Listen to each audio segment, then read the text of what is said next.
A granite box in the darkness beneath Saqqara measures 30 tons.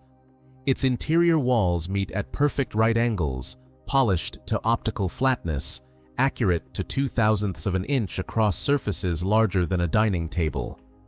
Whoever carved this hollow from solid stone removed 27 tons of material, enough granite to fill the chamber 3 times over, and did so to tolerances we associate with precision instruments, not ancient Egypt. The waste alone staggers the mind. Yet someone decided this level of exactitude was necessary for a box that would sit in absolute darkness, unseen, for millennia. This is not a story about what ancient people built. Examination of why they built it and what happened when human ambition collided with the planet's own architecture. 6 sites scattered across Asia, the Middle East, and the Pacific reveal a pattern invisible when examined separately. Gunnung Padang in Indonesia, where ground-penetrating radar suggests construction layers descending 90 feet into what was assumed to be a natural hill. The Kailasanath temple at Ellora in India, carved top-down from a single basalt mountain. Yonaguni's underwater terraces off Japan, where nature and human modification blur into debate. Derinkuyu in Turkey, where an entire city descends 18 stories into soft volcanic rock. Nan Madol in Micronesia, where 750,000 tons of basalt columns form artificial islands in a lagoon. And the Serapeum at Saqqara, where those impossible boxes wait in tunnels beneath the sand. The connection isn't geography, it's geology. Each site represents a moment when human intention encountered stone, and that encounter shaped civilizations. Start with hardness. At Ellora, workers approached a basalt mountain sometime in the 8th century and made a decision that defies construction logic. They didn't quarry blocks to build upward. They excavated downward, carving from the summit and working their way to bedrock. The Kailasanath temple isn't assembled, it's revealed. 400,000 tons of volcanic rock removed by hand tools, chisels striking stone perhaps, 50,000 times per cubic meter, the ring of metal on basalt echoing for a century. 3 generations of workers never saw completion. Would carve the elephants that guard thee, would carve the elephants that guard the base. Calculate it. If 1,000 workers removed 10 cubic meters per day, an optimistic estimate given basalt's hardness, the excavation alone spans 30 years before a single decorative element is carved. But here's what separates Ellora from every modern construction site. They worked from the top down, meaning no scaffolding could be erected, no cranes positioned. Each level had to be completely finished before the next could begin, because material removed from below might destabilize everything above. One miscalculation in the upper terraces, one fracture that propagated through the stone, and decades of work would crack apart. The entire temple is a single piece of stone that was always structurally complete, even as it was being excavated. At no point in the 100-year process did a partially built temple exist. It was either mountain or temple, nothing in between. Now shift to Derinkuyu, 2,000 miles northwest. The basalt that resisted at Ellora would have been impossible here. But Turkey's Cappadocia region offers something basalt doesn't: tough. Volcanic ash compressed into soft stone, workable with bronze tools, even wood in some cases. Where Ellora's workers struck basalt for decades to descend 50 feet, Derinkuyu's excavators carved 18 stories down, more than 85 meters, into stone that yields.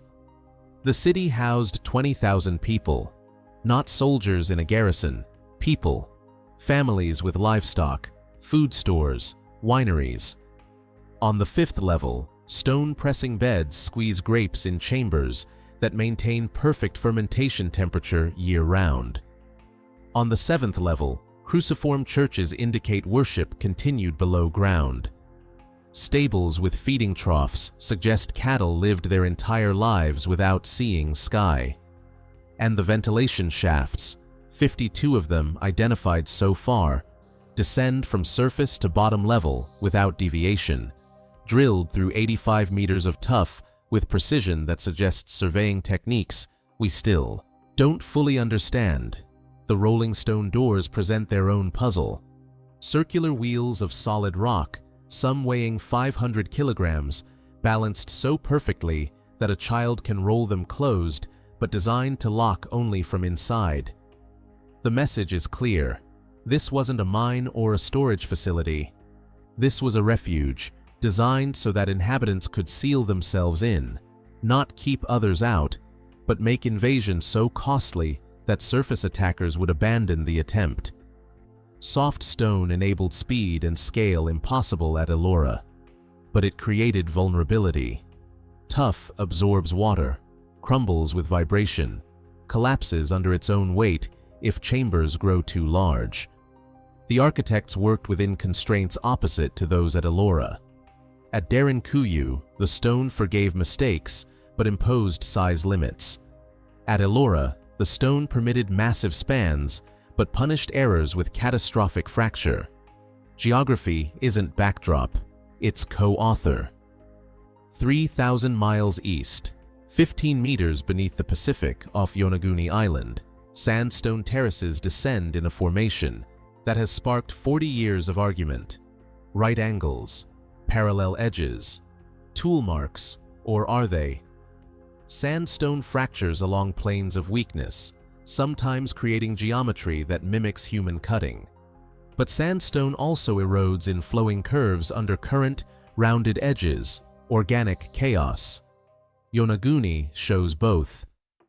The main terrace measures 100 meters long, 25 meters wide, drops in 5-meter steps with vertical walls.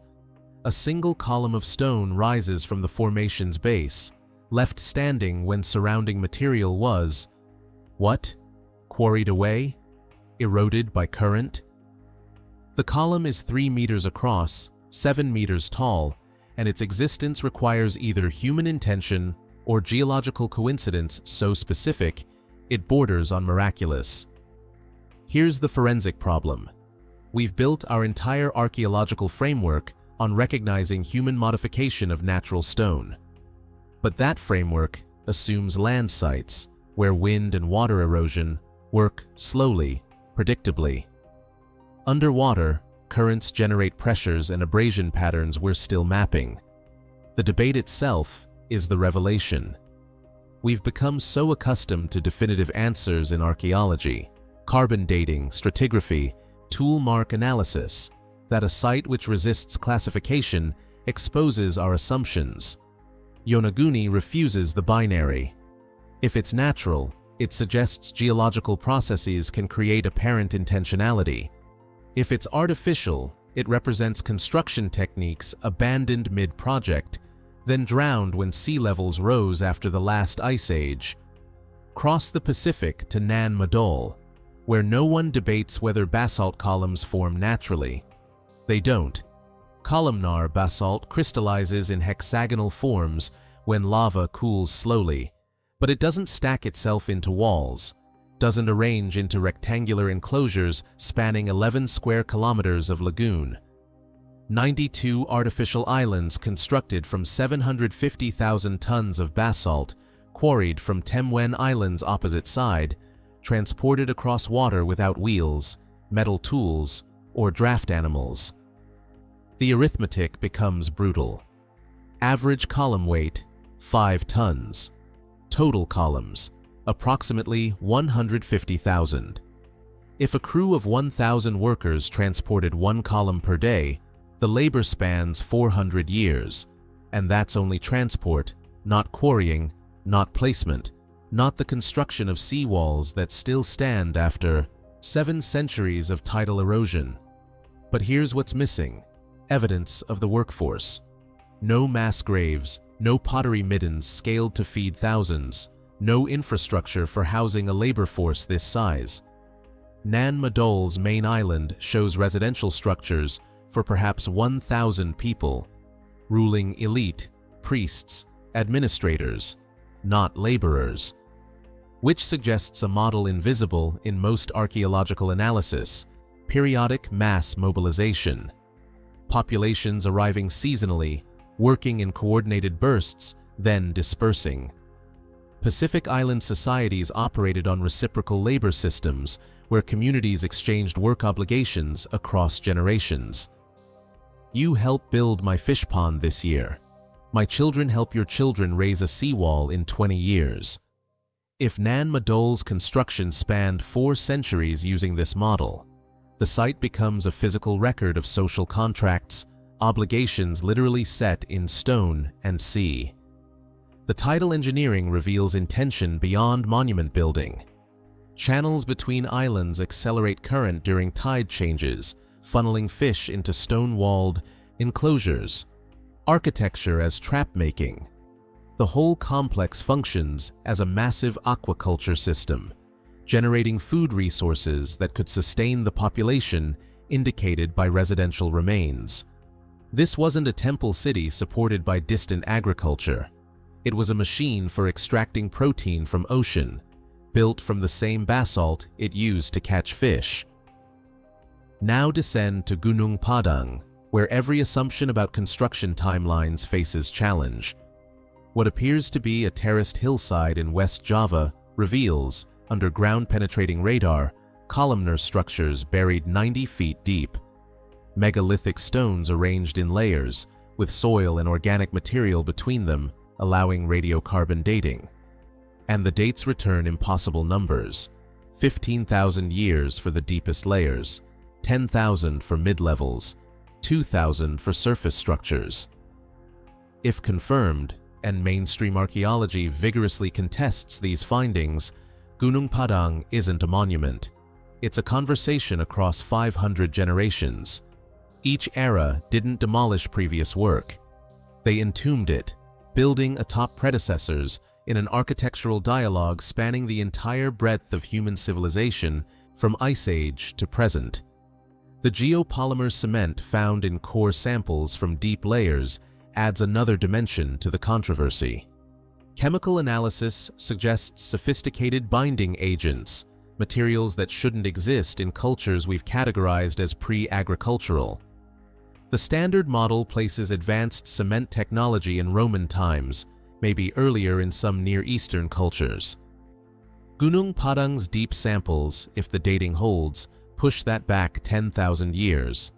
Skepticism is warranted. Radiocarbon dates organic material in soil, not the stones themselves. Volcanic activity can introduce ancient carbon into younger deposits. Site disturbance from later construction can push newer material into older layers. But dismiss it entirely, and you face the inverse problem. What natural geological process creates columnar stone arrangements in horizontal layers separated by soil containing worked stone tools? Return to Egypt, to the Serapeum's granite boxes. 24 containers carved from Aswan granite, each weighing up to 70 tons, polished internally to tolerances measured in thousandths of an inch. The official explanation positions them as sarcophagi for Apis bulls, sacred animals in Egyptian religion. But the bulls' actual mummified remains rest in smaller, separate chambers with conventional stone coffins. The boxes themselves resist the sarcophagus explanation. They're built into the bedrock chambers, carved in place from solid stone. The tunnels leading to the chambers are too narrow for the finished boxes to pass through, which means one of 2 scenarios occurred. Either the boxes were carved in situ, with workers removing 27 tons of granite from each box while standing inside chambers barely large enough for the finished product. Or the chambers were excavated around boxes positioned first, which raises the question of how 70-ton granite blocks were transported into position before the tunnels existed to reach them. Both scenarios require effort 1,000 times greater than function demands. A sarcophagus for a bull doesn't need mirror-smooth internal surfaces. It doesn't need right-angle corners accurate to 0.002 inches. It doesn't need walls parallel to That tolerance across 6 feet of span. Yet that's what exists. Tool marks inside some boxes show copper saw cuts, parallel grooves consistent with bronze, or copper blades embedded with abrasive. Granite hardness rates 6.5 on Mohs scale. Copper rates 3.5. The cutting worked, but the copper would wear away faster than it cut stone. Experimental archaeology suggests cuts proceeding at perhaps 1 inch per day, with constant blade replacement. Calculate the interior hollow of a single box, roughly 8 feet by 4 feet by 3 feet deep. If walls required 2-inch precision cutting, conservative estimate, that's 600 linear feet of saw cuts per box. At 1 inch per day, one box takes 7 years of continuous cutting. Egyptian temple construction synchronized with Nile flood cycles, when agricultural labor sat idle for months. The state didn't need monuments. It needed to occupy populations, demonstrate organizational capacity, channel energy that might otherwise destabilize social order. The monuments justified their own existence by providing justification for mass coordination. At Ellora, worker graffiti survives. Names carved into basalt in Brahmi script, complaints about foremen, jokes that only make sense if you understand the layout of work crews. These weren't laborers dreaming of escape. These were craftsmen who carved their names knowing they'd never see completion, but wanting some fragment of identity to persist in stone they'd shaped. The archaeology of exhaustion tells its own story. Skeletal remains near Nan Madol show arthritis patterns in shoulders and lower backs, degenerative conditions starting in adolescence. Bodies shaped by repetitive heavy lifting, beginning before growth plates fused, continuing until bone ground against bone. At Ellora, discarded tools show resharpening wear. Chisels worn to nubs, decades of use per implement, metal worked until nothing remained worth reworking. In the Serapeum's Gallery 3, a chisel mark strikes at 43 degrees, slightly wrong. 3 inches left, the angle corrects. Between those marks, a moment 4,000 years old. Frustration, recalculation, the resumption of work. We can measure the angle, carbon date the tool metal, analyze the stroke force from impact depth. What we cannot measure: the worker's thought between wrong strike and correct one, the decision to continue, the resignation or determination that accompanied correction. At Derinkuyu, children's handprints mark chamber walls on the 7th level. Small hands pressed into plaster while it was wet, preserved when it dried. Families lived entire lives underground during occupation periods.